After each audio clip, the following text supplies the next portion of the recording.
घाट सजने लगे हैं। बाजार से सूप और मिठाइयाँ भी अब तो घर आने लगी हैं। माँ के बनाए हुए ठेकुओं की सौंधी सौंधी खुशबू से पूरा घर महका हुआ है। सारी तैयारी हो चुकी है। तैयारी? किस बात की तैयारी, ऐसा पूछ रहे हैं? अरे छठ पूजा जो आ रही है। जी हाँ, दिवाली के 6 दिन के बाद मनाया जाता है छठ पूजा का पर्व और पूरे बिहार में छठ पूजा की तैयारी अब जोर शोर से चल रही है। जी नहीं, छठ पूजा सिर्फ बिहार का पर्व नहीं है। छठ पूजा पूरे विश्व का महापर्व है। जी हाँ, पूरे विश्व का, पूरे हिंदुत्व का और पूरे सनातन का महापर्व है छठ पूजा। तो देर किस बात की? बात करते हैं छठ पूजा के बारे में, छठ महापर्व के बारे में और जानते हैं छठ पूजा के महत्वता के बारे में। जी। पार्वती माता का छठा अंश है षष्ठी देवी, जिनको हम प्रकृति माता और छठी मैया के नाम से भी जानते हैं और इन्हीं के लिए मनाया जाता है छठ का महापर्व।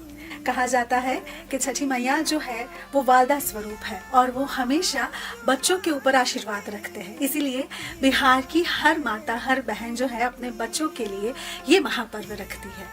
एक कथा रामायण से भी जुड़ी हुई है।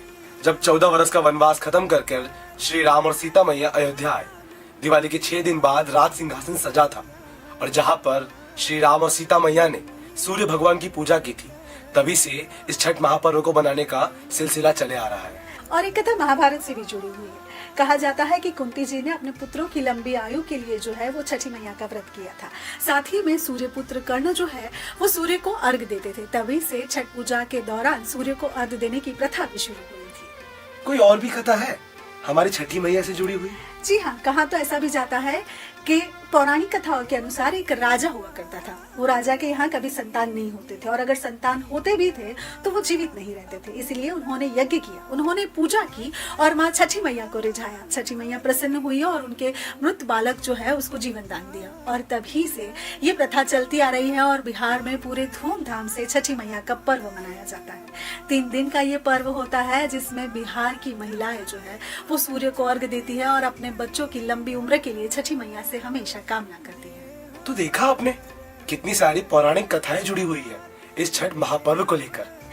जी हाँ, इसीलिए तो कहा जाता है कि ये जो छठ महापर्व है सिर्फ बिहार का नहीं, पूरे विश्व का, हर एक सनातनी का और हर एक हिंदू का पर्व है।